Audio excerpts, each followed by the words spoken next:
Perfect. Right. I hope everybody can see that and that I'm successfully sharing. So I want to say it's a great pleasure to be able to talk to you all today. I'm very impressed by the scale of this operation. It sounds as if you've had some really interesting speakers. And I'm going to talk about Sir Moses Montefiore, the Sephardic philanthropist, and his wife, Lady Judith. And sorry, you're showing the next screen as well as the current screen. Can you just switch it to current screen?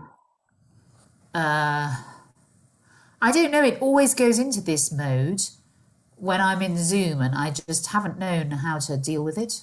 Mm-hmm. Is that going to continue to do? I just don't know what to do about that, really. It should be a setting on your PowerPoint, whether you select the next view or not. Do we think that's important? I mean, I'll try if we do. It just makes the screen smaller, that's all. Yeah, I see that. So you think it's a setting on my PowerPoint. Where do you suggest I go? Because you see, it's like this in Zoom, but it's not like this in my PowerPoint. Mm-hmm. That's the problem. It seems to me to be something which happens in Zoom. Have you tried? You should uncheck the use presenter view. Which is where? It's in the toolbar on the right. Go to the right, and there's a checkbox now. Below automatic. No. Go to slideshow back. Yeah, and there's a little bit to the right. Little bit. Yes, there. Uncheck that, and now from the beginning, start the slideshow. I think maybe I have to stop it and start it. I've tried from the beginning and it's just not doing it. What should I do? Start from current slide. Try that one.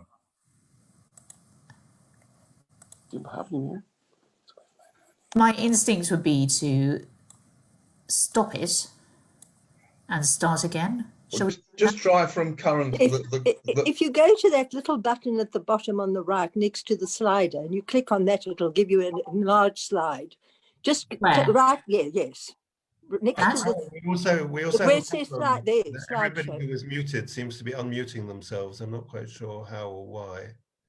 Well, I need more help, but maybe we can't. I'll mute again. I'm sorry about this. I'm okay with this.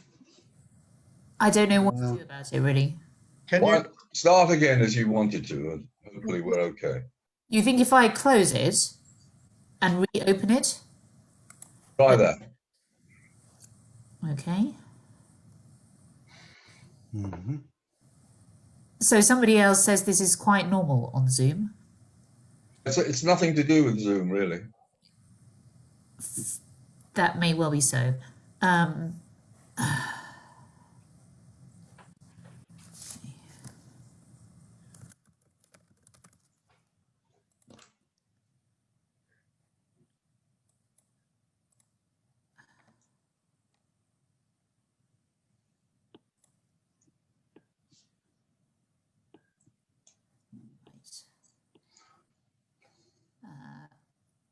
So I think what would be good, I'm going to share it again.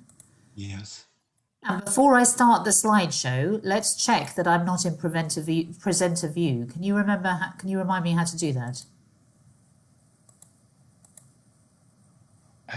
Presenter view. Okay, so let's try that.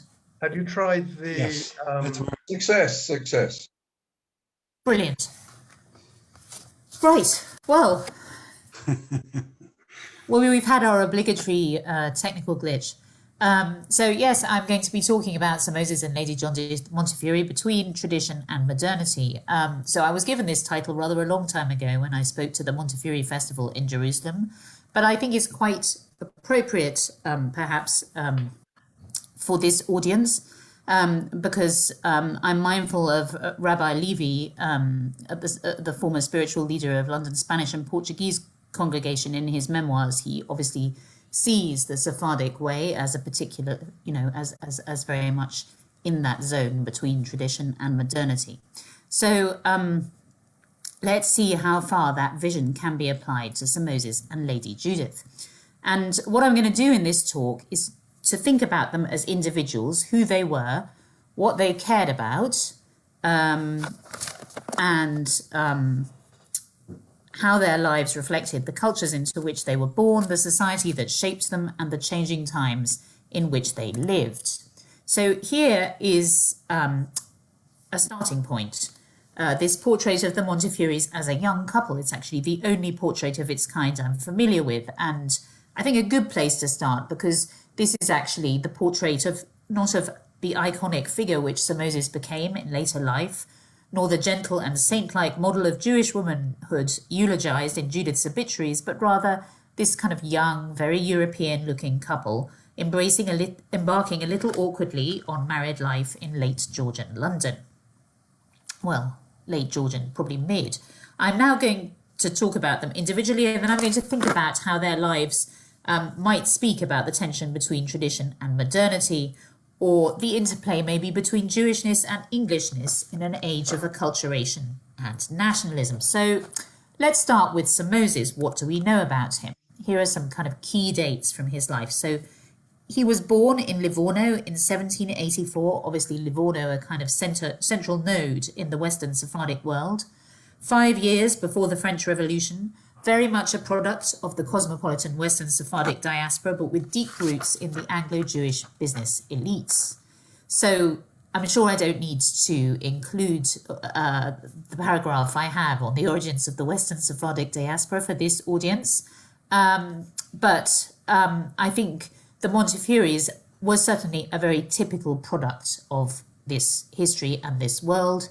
Fearing for their lives in Cordoba, their ancestors, the Carvajals, had converted to Christianity, but continued to live secretly as Jews, and left Spain soon afterwards for Portugal to escape the Inquisition, and later to Mexico, where Luis Carvajal rose to become a provincial governor, but the Inquisition eventually caught up with him. He and his son died in prison. His daughter was burned at the stake, but it seems, and Julian Land has given me about a 50% probability for this, that his grandson escaped central Italy, where he took the name Montefiore. That Montefiore's descendants then eventually settled in the port of Livorno, which was, of course, a Mecca for Sephardic Jews because they were protected there from the Inquisition. As trade in Britain grew in importance for Livorno, so some Jewish trading families began to establish branches in London, and it was this that brought Montefiore's grandfather, Moses Vita Montefiore, to London from Livorno. But he always retained close ties with his family back in Livorno, and Sir Moses's father, Joseph, traded on these connections and developed, in fact, a successful business in Livorno bonnets, which was a kind of must-have straw hat in the late 1780s, although this was a trade which collapsed during the wars that followed the French Revolution. So our hero, Sir Moses, was born in Livorno on one of his father's business trips to Italy, and partly as a result of this, he was always brought up to nurture ties with his Italian great-uncle, Moses Racca. There's a letter to him from Sir Moses, I think, trying to remember where I saw it now, but definitely they were in contact, and with other members of his cosmopolitan family who established bases in the West Indies, North America, and eventually Australia. But Sir Moses's mother, who was born Rachel Lombrosa de Matos Mercator, was a descendant of a different kind of Sephardic family, one of the first Jewish families readmitted to England under Cromwell. Her family, and actually I think a completely fascinating family, which has not been enough studied. Her family connections ensured that Sir Moses was also well embedded in the more settled world of the City of London's financial and business elite. The time of his birth, by 1784, the Western Sephardic diaspora was already firmly in decline, so the young Moses followed his mother's family as he sought his way in the world. And here we have some key dates in the life that follows. So as you can see, he married Judith Barn Cohen, who was the sister-in-law of Nathan Rothschild in 1812, which obviously was a very useful contact in the city, and Nathan was a man who he worked closely with for several years. By 1819, Montefiore had made a fortune on the stock exchange, and in the 1820s he began to found a string of spectacularly successful businesses, notably the Alliance Assurance Company, the Provincial Bank of Ireland, and Imperial Continental Gas. But Montefiore had always had a religious streak, and in 1827 he and Judith set off on a life-changing pilgrimage to Jerusalem. Now, you probably know that this was not in fact such an unusual thing to do in the Sephardic world. Indeed, boatloads of Jewish tourists or pilgrims, depending on how you want to think of them, left Livorno for Jaffa every year during this period, and on one of his earlier trips as a tourist, Sir Moses had seen such a boat and thought it was something he would like to do. But I think for a businessman, a successful businessman in the City of London, it was an unusual step.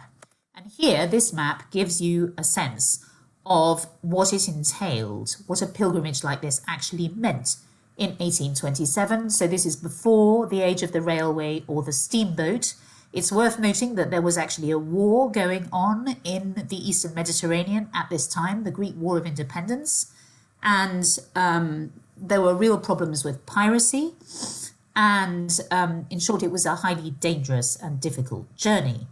And it took him from this world on the left to this other world on the right, from Cheapside in the City of London to Jerusalem in the 1820s. And for Montefiore, this really was a life-changing experience. It was the moment a man who'd always been pious and quite observant resolved to become a properly observant Jew and to devote his life to performing mitzvot. So if we revert to this kind of brief summary of his life in the 1830s, he devoted himself to Anglo-Jewish politics and the campaign for Jewish emancipation. In 1835, he became president of the Board of Deputies of British Jews, and this was also the period when he brought Eastcliff Lodge in Ramsgate, built a synagogue there, and supposedly allowed Princess Victoria to enjoy his gardens when she visited Ramsgate in 1835, shortly before she became queen. In 1837, Montefiore then served as sheriff of the City of London, which was actually not simply an honour, but a substantial judicial role which involved a lot of pomp and circumstance. And he was also knighted by Queen Victoria on her accession to the throne, because she knighted both the sheriffs when she went to be formally received by the dignitaries of the city. But Sir Moses, as he now was, had not forgotten the poor of Jerusalem, and although he was campaigning for Jewish emancipation in Britain, he was already playing an increasingly important role in fundraising efforts on their behalf. In 1839, he set out on his second trip to Eretz Israel, this time bringing money to help survivors of a terrible earthquake in the Galil, which had destroyed the ancient walls of Tiberias and sent the holy city of Sfat tumbling to the ground.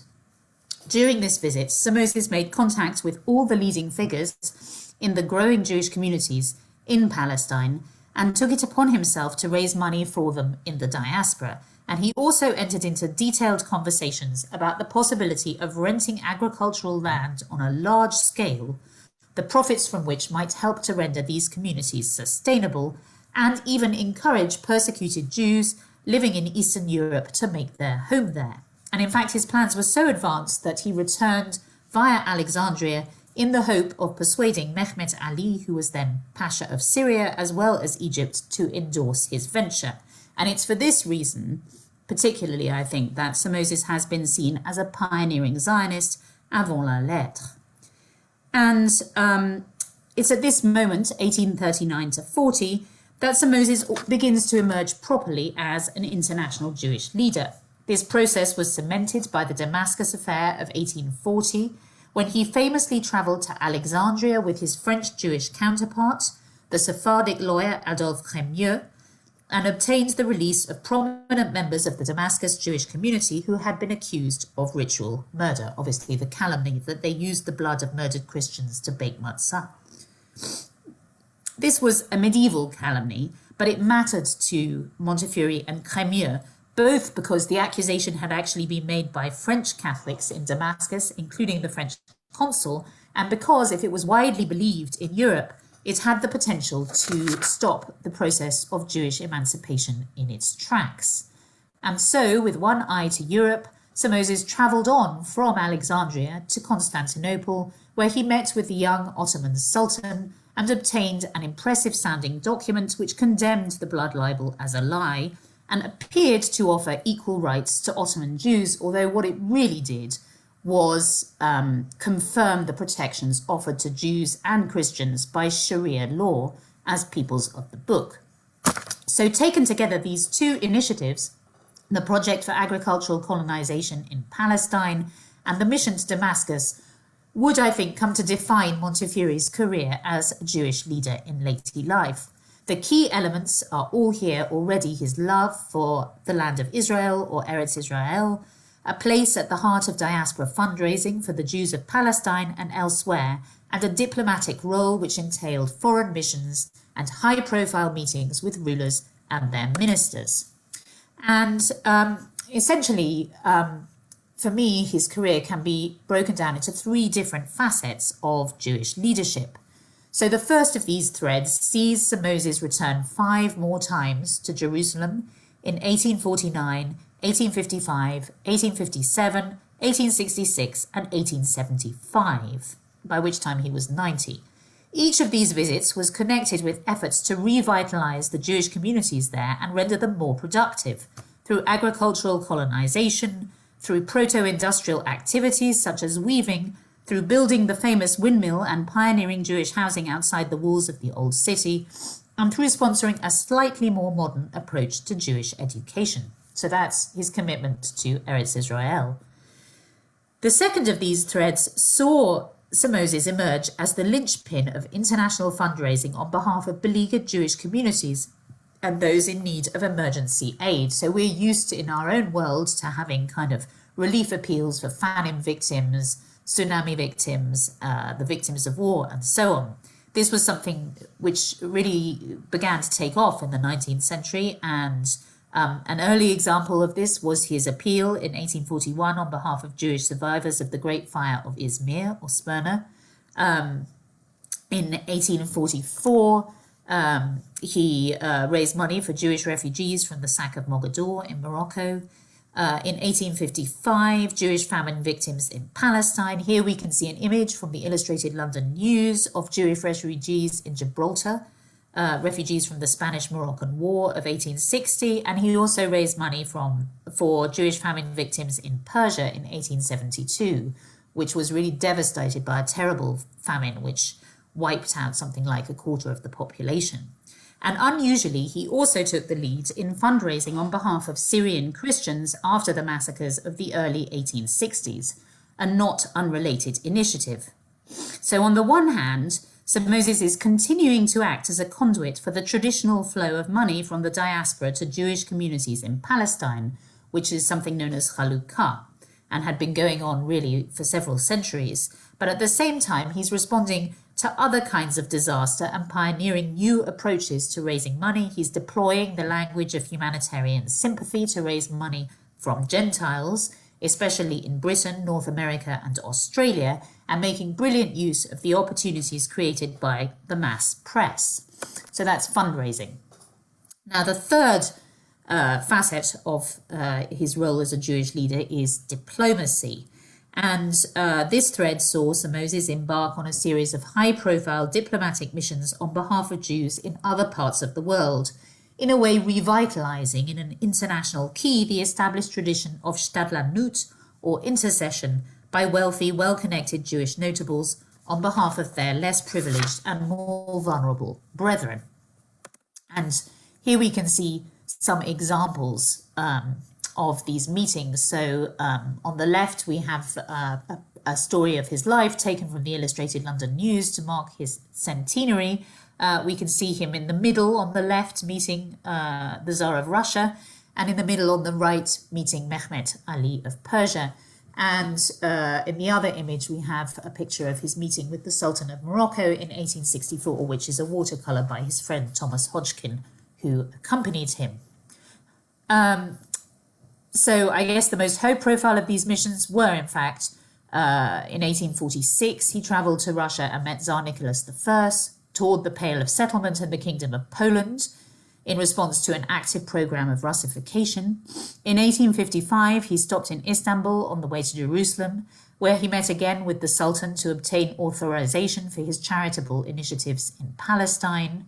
In 1859, he travelled to Rome and met with the Pope's Secretary of State, Cardinal Antonelli, in an effort to obtain the return of Edgardo Mortara, who was a Jewish child who'd been secretly baptized and taken from his family by the church authorities so he could be brought up as a good Catholic. And this phenomenon, forced baptism and the stealing of children in this way, was an established feature of Italian Jewish life. In 1864, he travelled to Marrakesh, as we can see here, where he met with the Sultan of Morocco and obtained a document quite similar to that granted by the Ottoman Sultan in 1840, so something which seemed to grant something like emancipation but really confirmed Sharia law protections. In 1867, he travelled to Bucharest in Romania, where he met with Prince Carol in a futile attempt to put a stop to anti-Jewish outrages and legislation designed to expel Jews from the countryside and limit their economic activities. And in 1872, he returned again to St. Petersburg and this time met Tsar Alexander II, the Tsar liberator who freed the serfs. And here I think it's worth noting that Sir Moses was in fact well over 50 when he set out on the first of his famous diplomatic missions, and nearly 90 when he returned from the last. His flair for publicity and the international nature of his activities had established a global reputation, certainly in the Jewish world itself, but also among non-Jews who celebrated him not as a parochial Jewish figure, but as a great humanitarian. And so here I'd just like us to reflect on the changing faces of Sir Moses at various points in his public career, and how the different facets of his career were reflected in the image he presented. So on the left, we have this image of Montefiore on the stock exchange, a kind of Regency buck figure. Then we have the famous painting by Solomon Alexander Hart in 1846, in which he's wearing the uniform of a sheriff of the City of London, which he always did, to look authoritative, and holding the firman given to him, refuting the blood libel in 1840. And finally, this picture at the bottom of Sir Moses in old age. And in particular, I would draw attention to the fact that he appears to become more religious as he ages. So in this final picture, he's wearing obviously some form of black religious, well, it looks black. Actually, we've no idea what colour it is, some form of religious headwear. And I think he's acquired a beard, which he obviously hadn't had in his youth, although he still famously always wore the stiff collars of the Regency period. So if anything, Sir Moses is moving not from tradition to modernity, just to return to my initial framing, but from modernity to tradition, highlighting, I think, the contingent nature of these terms. So now let's think about Judith, how she fits into this broader picture, and how perhaps thinking about Judith helps to shed light on Sir Moses's life and work. What did she bring to the Montefiore project? Born in 1784, she was the daughter of Levi Baron Cohen, a wealthy Ashkenazi businessman of Dutch origin. In other words, she wasn't a member of the Western Sephardic diaspora. She was from the Germanic-speaking culture of Central and Eastern Europe. Although, interestingly, Holland, and particularly Amsterdam, was one of the few places in the 18th century world where Ashkenazi and Sephardic cultures existed side by side. Now, Judith was well educated in a conventional Western sense, but had enough Hebrew to follow the service and read the weekly Torah portion. We can see from the picture of her father, Levi Baron Cohen, that he didn't present himself in a particularly observant way. But he did correspond with a rabbi about whether it was acceptable to carry an umbrella on Shabbat. And despite his English dress, I think it's clear that Judith was brought up in an observant Jewish family home. Now, as we know, she married Montefiore in 1812. And at the time, the couple were relatively unusual in marrying across the Sephardic-Ashkenazi divide in London. And they obviously saw themselves as a cross-cultural couple. She learnt Italian, and he used to refer to her jokingly as his liebe Frau, his dear wife in German.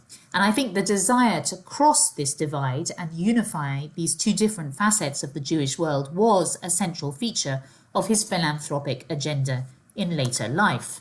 So we see it in Mishkanot Sha'ananim, the housing estate he established outside the walls of the holy city of Jerusalem, and we see it in Ramsgate in the Lady Judith Montefiore College, a kollel which was established by Sir Moses in Ramsgate after Judith's death. In both places, what he wanted to do was to form communities which included equal numbers of Sephardim and Ashkenazim, although his success in doing this was mixed.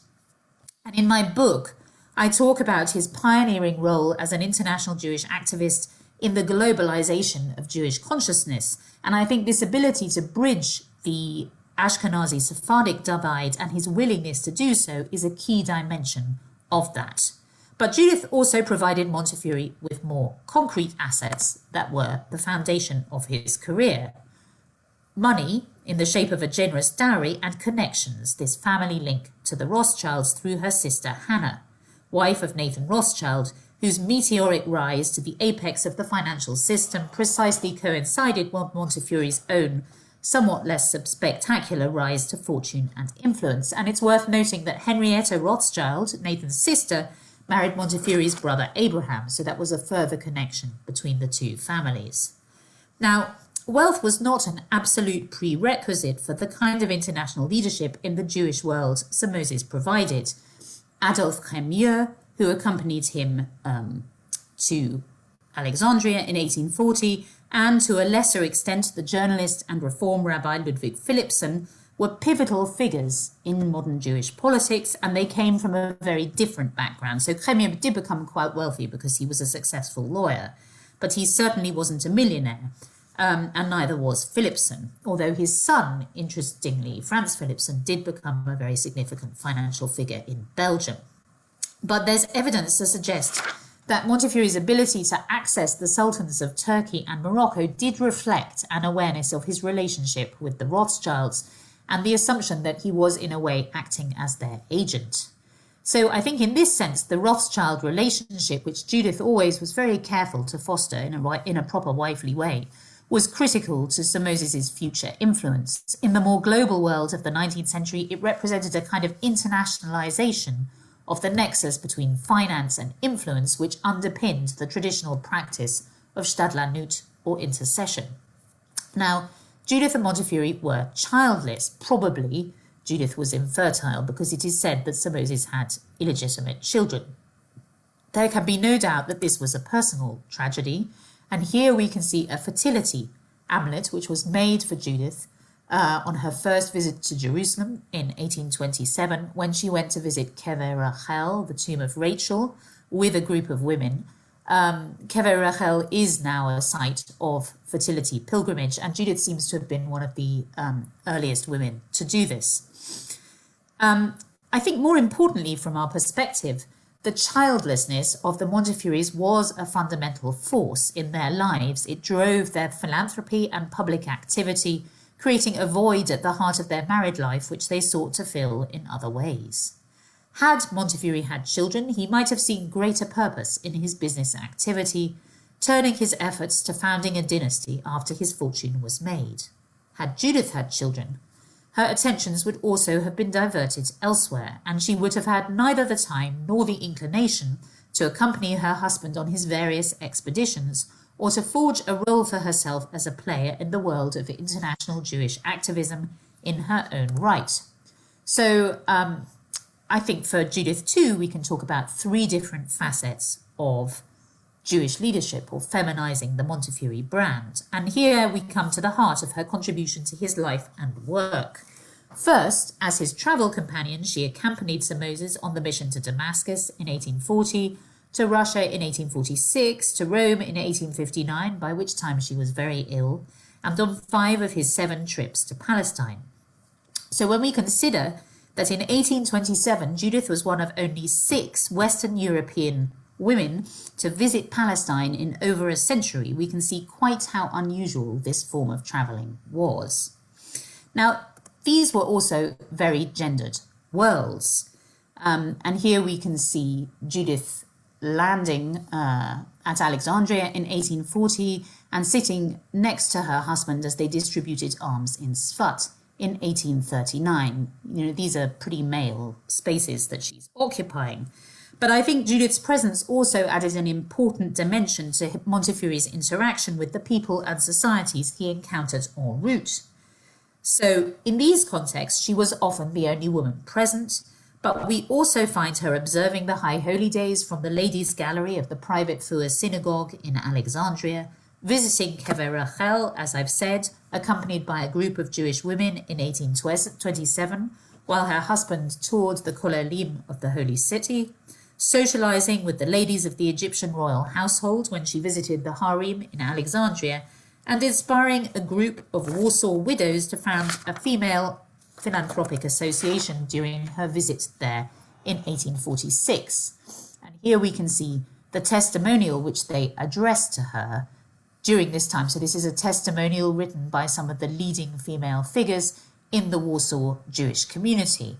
And I think it belongs to the collection of the Montefiore Endowment, and I think it helps us to understand the way in which she functioned as a role model for women in leadership positions in other parts of the Jewish world, particularly this bit where it says, "May she serve as the leading example of our association in it and among us, and in all the good deeds for our poor sisters in Israel. May her mercifulness be an example before our eyes, which teaches us to do like her, and may from today all our actions take place in her name." So I think that's important, but it's also worth stating that she acted as her husband's publicist. So Judith was, in fact, a significant writer. You may be most familiar with her cookbook, The Jewish Manual, which was actually the first Jewish cookbook written in English. It was a kind of I can't think of the word now. It's a kind of agglomeration of recipes from women in her social circle.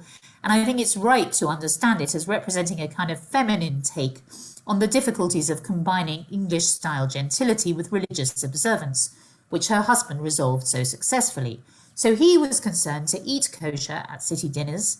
He used to take chicken with him to make sure that he could, and to have the dinners rescheduled if they clashed with Jewish religious holidays. She was concerned to demonstrate that one could make an elegant meat sauce without butter, although having now had 2 opportunities to eat food from this cookbook, I'm unclear how successfully she succeeded in this. But I think it's an interesting innovation. However, her literary contribution to Montefiore's agenda was much more significant than this.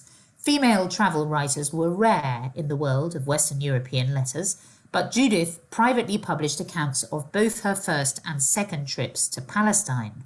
And as a Jewish woman travel writer in the 1830s and early 1840s, she was extremely unusual, if not perhaps unique. Her travel diaries demonstrate, I can think, a real literary aspiration, but they were also taken seriously by the broader Jewish public.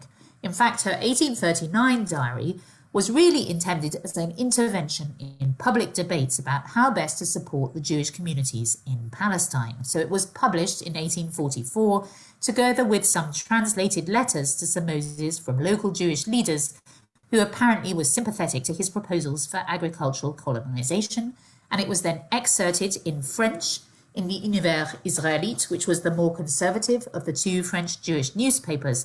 And in this context, it attracted the attention of the future founder of religious Zionism, Rabbi Tzvi Hirsch Kalischer, who's living in Silesia in Prussia, who wrote to Sir Moses requesting a copy. After her death, it was reprinted in Hebrew translation as a kind of more active intervention in the world of Hebrew letters under the auspices of Louis Levy, and really it became a major reference point in the productivization debates of the 1870s. So I think this is actually very significant, and it's extremely interesting to see a woman acting in this way in these debates. But it's also worth noting that Judith was herself a player in the world of international philanthropy. So we've seen how in Warsaw she inspired others to embrace kind of modern, perhaps, ideas of charity. But in Britain, we find her active not just in communal and local charities, but sitting on the board of international British charities alongside figures like Florence Nightingale, the nurse of the Crimea, and the Countess of Shaftesbury, whose husband was a leading Christian Zionist, as well as Lady Stratford de Redcliffe, who was the wife of the former ambassador to Constantinople. Meanwhile, in Palestine, Judith was regarded as an almost equal partner in her husband's endeavours and empowered to act as a gabayit or fundraiser by communal charities in her own right. So they wrote letters of empowering him to be the gabbai, but also letters to her. And I think this was partly because they wanted her to be generous too, but partly because they kind of understood that she represented a new source of money and charity through her connections with the wealthy Jewish women of the West. And there are some letters which seem to bear out this view. I think it's also important that her concerns helped to shape Sir Moses's charitable agenda. It was Judith who proposed refurbishing the decrepit tomb of Rachel, Kever Rachel, on which the Montefiore tomb in Ramsgate is modelled, and it was Judith who instigated her husband's most controversial initiative in Palestine, which was actually a girls' school teaching Hebrew and sewing, which they established in Jerusalem in 1855, for which he was excommunicated. And here too, worth taking a moment to see how Judith appeared at different moments in her life. And the contrast with her husband is, I think, instructive, because while his image changed quite dramatically with the years, the same is much less true of Judith. She's older and a bit less décolleté in the second of these images, but there are no clues to suggest that she became more religious, more traditional, or less worldly with age. Unlike her husband, there's not a female equivalent of the little black hat. What should be apparent by this point, both from what I've said and from the pictures, is that the Montefiores moved between different worlds. Some of these worlds were traditional, I'm thinking of Eretz Israel, but also Vilna and Warsaw, and some were more modern. After all, Britain epitomised modernity in the early to mid-19th century. As the 19th century wore on, the concept of progress became increasingly loaded. Both as a Jew and an Englishman, Sir Moses would have identified with it. As a Jew, because he saw Jewish emancipation as a hallmark of progress and civilization. As an Englishman, because he saw the British Empire as the standard bearer of civilization and humanity.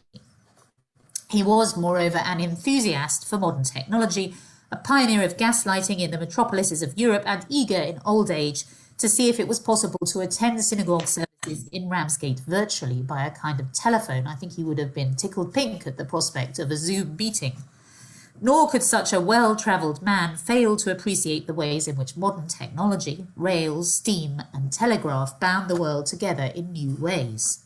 So this was a man who embraced modernity both in terms of technological innovation and as a value system that conveyed the Western ideals of civilization and humanity. And if I were to ask to focus on the transformative nature of his impact in the Jewish world, then that would be what I would think about, the way he embraced this discourse of civilization and humanity and understood that it provided a way of universalizing concern for Jewish distress, and the way he seized the opportunities presented by new communication technologies to bind the Jewish world together in new ways. But embracing modernity didn't make him less Jewish or more English, and this brings me to Ramsgate, where, as you may know, the Montefiores manifested their Jewishness in ways that were strikingly English. So having purchased a country seat, the neo-Gothic pile that was Eastcliff Lodge, so here we have an exterior photograph and here we have the Gothic library, he and Judith proceeded to build a small private synagogue here, so that he could observe his religion when in the country, just as a Christian gentleman might worship in his private chapel or local parish church. And when Judith gave her wedding dress to make a Torah mantle, she underlined not just the extent to which it was a joint project, but also the place of Jewish practice at the heart of their marriage. And I think that's what made Eastcliff Lodge so unique. I'm actually running a project separately on Jewish country houses, and it's a particularly interesting one. You can Because while Sir Moses was by no means the only Jew to buy a grand country house and live the life of an English gentleman, the Jewishness of Eastcliff Lodge was rather different from that of most other Jewish country houses. Arguably, indeed, living an observant Jewish life in a rural English quay was not incidental to what we now might think of as the Montefiore ethos, but fundamental to it. Many rich Jews had country houses, and some of these houses had private prayer rooms. But the freestanding Montefiore synagogue, in its rural setting, in Ramsgate, with the clear intention of attracting a small congregation, is unique to my knowledge. And it was here that Sir Moses eventually chose to establish the Judith Lady Montefiore College in his wife's memory, an idiosyncratic institute of higher learning which took the traditional Jewish rabbinical kollel and fused it with a more British tradition of university education modelled on the colleges of Oxford and Cambridge that was simultaneously places of residence, learning and worship. So I don't want to say it was like that, although they did have public lectures, but the architecture and the relationship with the synagogue is very similar. And actually it's very similar to the Oriental College Institute, which Gottlieb Leitner, who was of Jewish origin, Hungarian, established in Woking with the first mosque in Britain. So a similar kind of thing. And I think the key point here is that the Montefiore's ceaseless travels and extensive exposure to less anglicised forms of Jewish spirituality broadened their horizons and reinforced their commitment to more traditional and less acculturated forms of religious practice without ever undermining the pride they took in being British. So we find Judith apparently making her fertility pilgrimage to Kever Rachel in 1827. We find the Montefiores in 1846 supposedly spending hours praying and weeping at the tomb of the Vilna Gaon. But there are other things too. Nowadays, the position of women in Judaism is one of the key dividing lines between traditional and reform religious practice. But when Judith accompanied Montefiore to Palestine in 1839, her experiences transcended those normally reserved for women. She was repeatedly led to a place of honor in the synagogue, and anyone who's visited Sfat will know these were tiny synagogues, and allowed to participate in the Torah service, although by lighting the lamps in front of the ark or dressing and undressing the Torah scroll, the Sefer Torah, rather than anything more vocal. For instance, during her visit to Sfat in 1839, in a state of devastation after the earthquake, she was given a seat opposite the ark and played an important role in the ceremonial inauguration of a particularly venerated Sefer Torah. When the Hasidic leader, Rabbi Abraham Dov, carried the Sefer Torah through the streets of Sfat at the head of a procession of Hasidim singing, dancing and clapping their hands, Judith took her place under the canopy immediately behind him, bearing a lighted taper. So she's walking under the chuppah with the rabbi and the Sefer Torah. And I think the point I want to make here is twofold. On the one hand, Judith appears to have encountered greater latitude about what was and wasn't acceptable for her as a woman in Sfat than she did back home in England, where she had a very nice seat in the Women's Gallery in Ramsgate. On the other hand, her response, I think, is also unexpected. So Western European Jews, like Judith, habitually denigrated the charismatic religious style of the Hasidim, and Judith was actually very attuned to evangelical religious sensibilities. She was concerned about decorum in the synagogue and used to practicing her faith behind closed doors. Actually, there were no windows in the synagogue in Ramsgate when they built it. But she was thrilled rather than repelled by what she saw. She described it as the beauty of holiness in the midst of desolation. And I think the episode, you can see here, she says, I was struck with the manner of the people whose joys as well as anxieties are all the offspring of devotional associations and whose songs are addressed to the deity alone. I felt the honour of being distinguished by them, sitting near the ark and continuing to hold the wax taper to the Chachamim. The whole might truly be termed the rejoicings of the law, the beauty of holiness in the midst of desolation. And I think this episode illustrates how a couple that was absolutely English, if we think of their dress, the social circles in which they mixed, or the aspirations to gentility so apparent in the purchase of Eastcliff Lodge, was both accepting of and accepted by traditional Jewish society in other parts of the world. Now, partly this reflected a power imbalance. Jews in Eastern Europe and Palestine had to accept the Montefiores as they were, beardless, westernized, dripping in diamonds, as Judith supposedly was when she went to the ball in Vilna, because they needed what the Montefiore's represented, wealth and political influence. But I think the timing of this was also a critical factor. Born in the 18th century, Sir Moses had one foot in the traditional Jewish world of his childhood, even as he placed another foot in the British establishment. And it was this, the world of his childhood in the Western Sephardic diaspora, that vanished in his lifetime. Lacking this context and these connections, subsequent generations of the Anglo-Jewish elite mostly could not bridge these two societies in the same way. Thank you. So I gather you're going to ask questions now. Yes. Thank you very much. That was absolutely brilliant. Can I just say that to people who are on Facebook, and I'd like to welcome Danielle, Michael, Luca, and everybody else on Facebook. If you want to type any questions there, we can put them to Abigail. Can I first of all just make an observation? David Simon was asking about Reform Judaism, and something I heard from Rabbi Shalom Morris of Bevis Marks, which is my synagogue.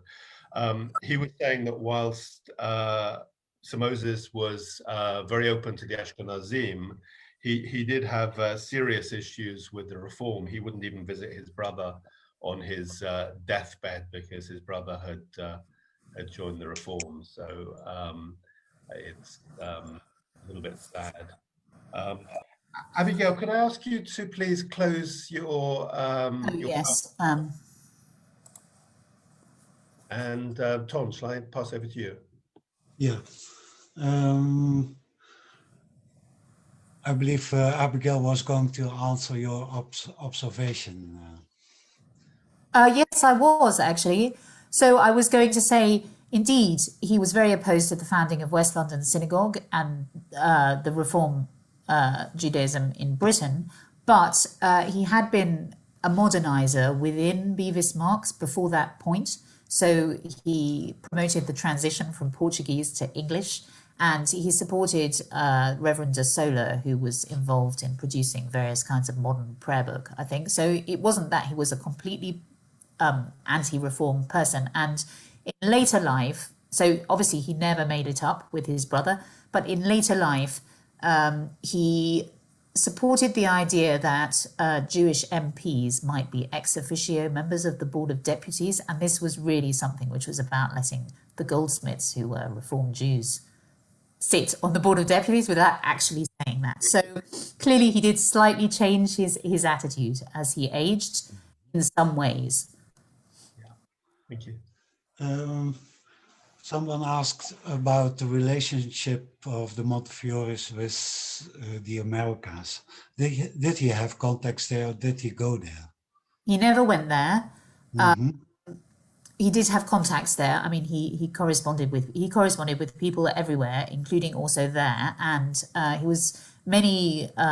So there are many Montefiore medical centers and synagogues of various kinds all over the US, and that reflects his popularity in the US as a symbol, and the celebrations of his 100th birthday. And he also, every year, he liked to complete a Sefer Torah. This was a mitzvah. He would write the beginning and last words of the Sefer Torah, and he used to send these Sifrei Torah to small Jewish communities. He sent an early one to San Francisco. That's what I was thinking about. So that was a way, and another one actually to Ballarat in Australia. So that was another way in which he did connect with those communities, and they were active, obviously, in raising money for his various campaigns. And someone asked, how did he succeed? Did he do it all on his own? Did he have a staff? Did he form alliances?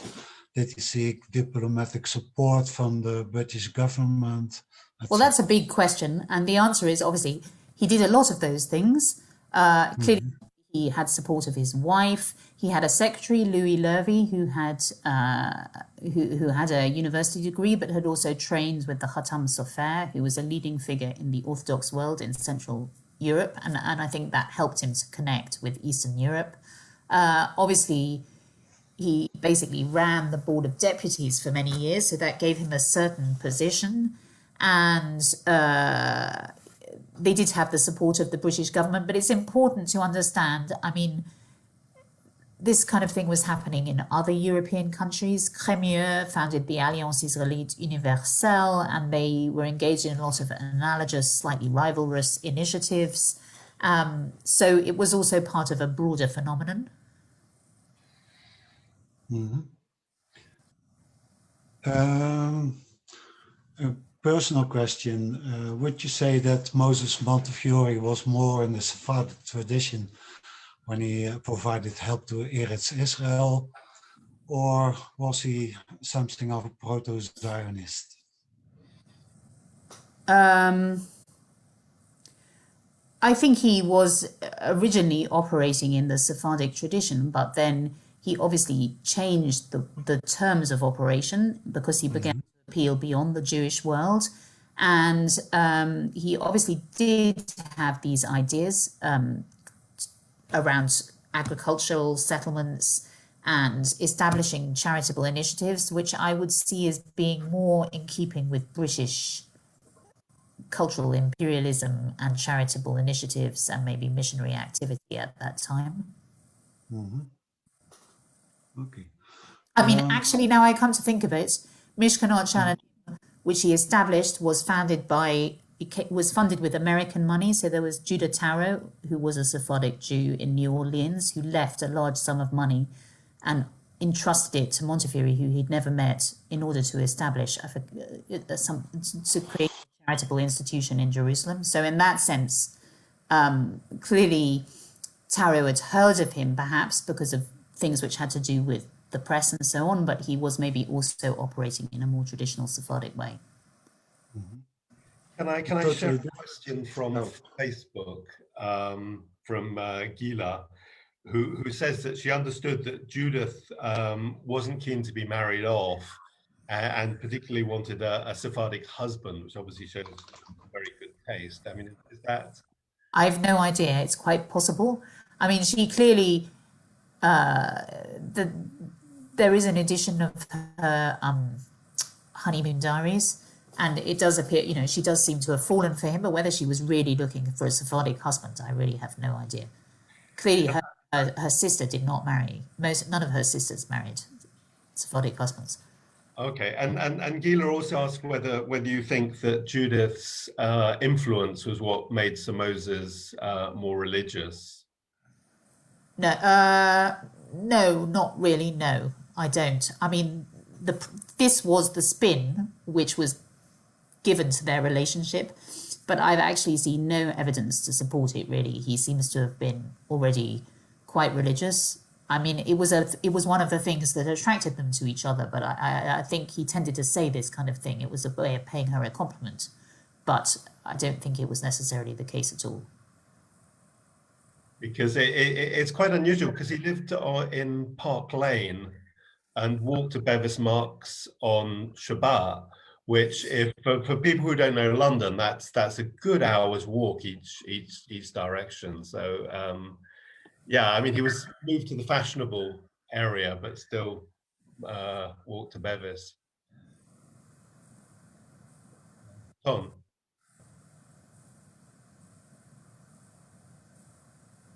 Tom seems to have frozen, which sometimes happens. Ben is asking whether Sir Moses actively campaigned for women's rights and for the rights of women within Judaism. No. That's a short answer. And Francis asks how he related to the Ashkenazi community and the power structure. I mean, for example, I mean, the great. Well, I mean, in Britain. Yes. Well, I don't. The power of structure. I guess you mean the Board of Deputies. I mean, this is really... Board of Deputies was more of a sort of Sephardic thing that the Ashkenazim were brought into. I mean, for example, so Francis is pointing, I think, at the text. I tell you what, shall I just unmute Francis and she can ask her own question? Francis, do you want to unmute? Oh. Sorry, you are muted now. No, you're unmuted. Yes. I just wondered how he dealt with the day-to-day issues around the way the Ashkenazim were becoming the dominant community for Jews. I mean, when I sit with Ashkenazim now, some of whom are good friends, I note that they know absolutely nothing about Sephardim, and these are often activists. And there's been this kind of hegemonic shift. Was that what he was side by side with? I think that was mostly later. Yes. I think we have to understand that the big influx of Ashkenazim came after Sir Moses died in the 1880s onwards, and the Anglo-Jewish community then changed quite radically. My own view is that there are Sephardic aspects of Jewish life which have been a bit neglected. So, for example, West London Synagogue, I understand it very much as a Sephardic initiative. And the Makattas, obviously, families like the Makattas and the Henriques are still active in West London Synagogue, but somehow nobody ever thinks of it anymore as being part of Sephardic life anymore in the UK. So I think that's worth considering. I mean, clearly it's had a moment when it became very German, but the Sephardic element is surprisingly long-standing, I would say. Yes, but growing up with it in Manchester, it never occurred to me that it wasn't completely normal. And I didn't discover that it wasn't normal until I sort of went to university. It was a shock. I got the shock of my life because they were all yelling in Arabic and talking, and they were religious or not religious, whatever, but they were normal. And it was a great shock to discover that they were not. That was in the 50s, 60s, 70s, yeah. Thank you. I'm afraid Ton seems to have lost his connection, so he'll be reconnecting at the moment. Chris, who's from Bevis, she asks whether he actively tried to stop the rise of the breakaway of reform. Yes, he did. So there was a herem, which was signed by both the Ashkenazi chief rabbi and the Chacham, as I remember it. And he was instrumental in coordinating that. He definitely actively tried to stop it. But, I mean, clearly the issue of secession from Bevis Marx was a particular... I mean, almost everybody who founded West London Synagogue, the first Reform synagogue in Britain, were members of the Makatta... Well, they were mostly Makattas, and there were a couple of goldsmiths, but basically it was a Makatta initiative. I mean, his uncle had been a Makatta. Some of these people were his relatives. His brother joined as well. So it felt surely extremely personal. Philip Salomons had tried to establish a synagogue in Hove in his house, and Bevis Marx wasn't having that either. Or was it the great... Anyway, there were issues with secession, which were somehow slightly separate from the issues around Reform Judaism. But then also, I mean, Reform Judaism always has different origins. And David Feldman showed, and I found confirmation of this, that in Britain, it was partly a response to, I suppose, anti-Talmudic propaganda from Christian proselytizers. So Alexander McCall, I think, published The Old Paths in this time. So there was a kind of particular anti-Talmudic rhetoric at the time, which is why West London Synagogue, which was really about not having so much Talmud and more other things and kind of getting rid of second days and things, it had that particular English edge. It was very different from the origins of the Reform movement in Germany. Thank you. Doreen, who's past president of the Jewish Genealogical Society, has a couple of questions. Doreen, I've unmuted you. Thank you very much. Thank you very much, Abigail. It's been wonderful, and of course I have your book. Did you say that Sir Moses was excommunicated because of his formation of the girls' school, which may have been the Evelina school in Jerusalem. No, it's not the Evelina school. It's not the Evelina. But there's an article, I think, was it by Mr. Shisha, on his trip to Palestine in 1855 in the century of Sir Moses Montefiore. And my memory, I mean, it's a long time since I wrote my book, but my memory is that everyone said he was excommunicated because he visited the Temple Mount, but actually, no, it was the girls' school. Okay, that's very interesting. I mean, this in a way relates to the whole question of reform, because we need to understand that Reform Judaism was tearing communities apart in Central Europe at this time. I mean, in Germany, but then also in places like Hungary. So, you know, people did really want to stop that kind of thing happening because it was so difficult. And did Sir Moses not say that he felt he was responsible for the Duke of Kent's encouraging his wife to arrive in England in time for the birth of his daughter? I do know that story, but I don't believe Sir Moses said it, because I can't see how he would have ever known the Duke of Kent at that moment in life. But I think there are a number of stories around his relationship with Queen Victoria, and that's one of them.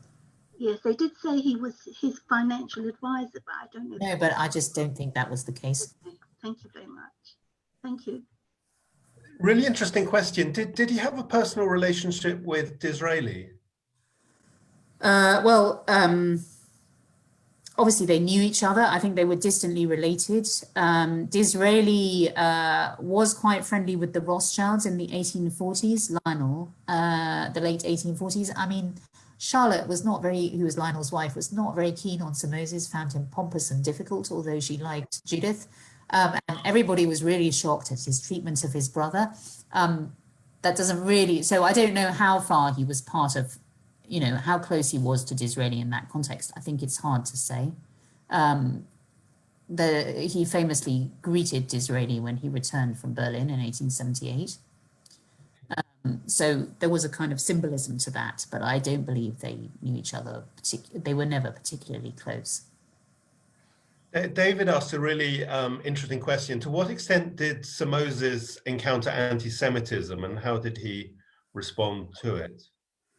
Well, obviously his whole career, well, part of it was about dealing with anti-Semitism or, you know, anti-Jewish or Judeophobia or kind of persecution, or depending on how you want to look at it. I mean, anti-Semitism, I think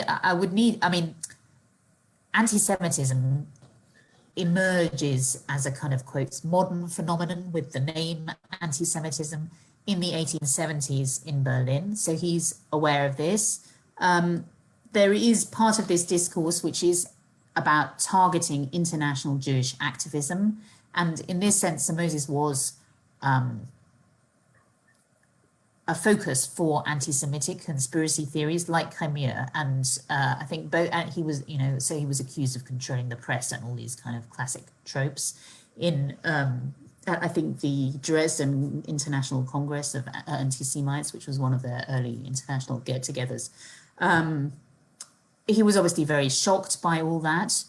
I'm sure he must have encountered it. I'm trying to remember whether he wrote about it much, but I think it was normally in the context of his missions on behalf of Jews in distress that he tended, that I came across it. But obviously that doesn't mean he didn't encounter it. I mean, I'm assuming that when he went to visit the Tsar, I mean, that was not very normal environment for Jewish people to be admitted, I would. Obviously, he felt he was very nicely received.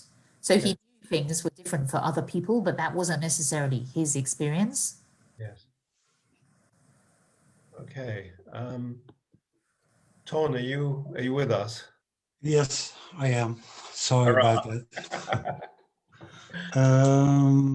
There was a question about can you compare the couple Moses and Judith Montefiore with Bill and Linda Gates? I don't feel I know enough about the Gates to respond to that question, really. I mean, I think there were, philanthropy was something obviously which business people did, men and women. I don't know whether I would specifically compare them with Bill and Linda Gates. I expect there are lots of other couples you could compare them with.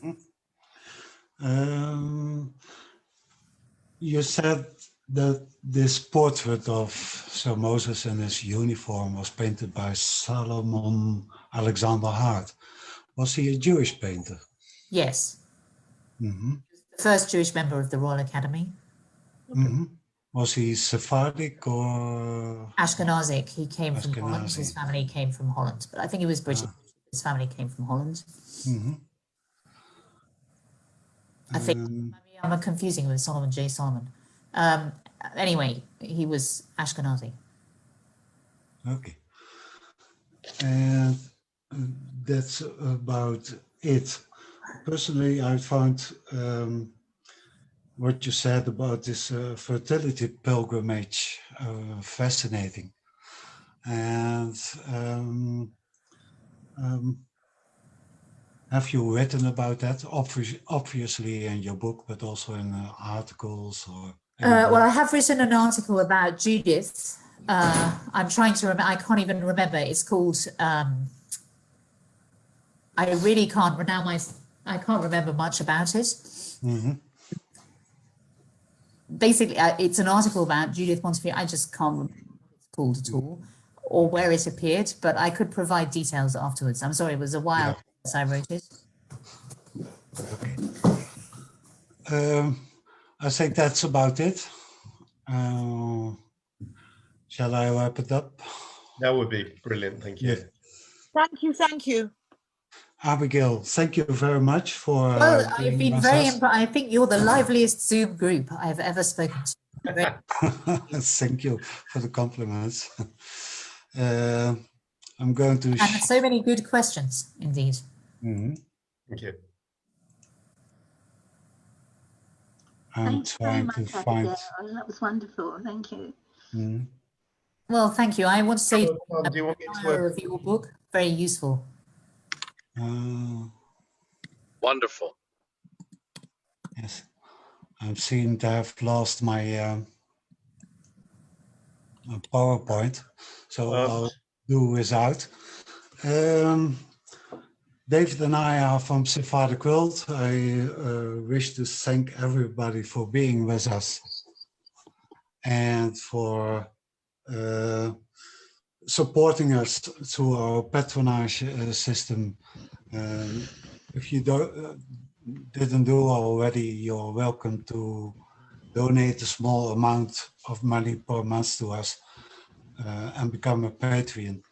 It's not much, but it helps us cover our costs. Next week, we will have Julian Land. I believe Abigail mentioned him somewhere in her talk. And he will talk about David Baruch Luzada. And he is also from Livorno, traveled to Amsterdam, and he and his family were all over the world. He had brothers in London, he had a brother on Jamaica, he had family in Livorno, and his family had an international trade work that spanned a lot of countries. It promises to be interesting. So you can support us on Patreon, and then you can also hire us for help with your genealogy or for Portuguese passport application. And that's about it. Thank you again, Abigail. And thanks everyone, and see you next week. Thank you, and happy New Thank Year. you. Happy New Happy Year. secular New Year. Happy secular New Year. Thank you. Thank you. Thank you so much. Abigail, I will just send you an email, and perhaps we can just have a quick follow-up chat to say thank you. But Okay. Many thanks to everyone. Thank you for your support this year. I think this is our best attended meeting ever on both Zoom and Facebook. So thank you for that. And we look forward to seeing everyone next week. So Bye-bye. Bye-bye.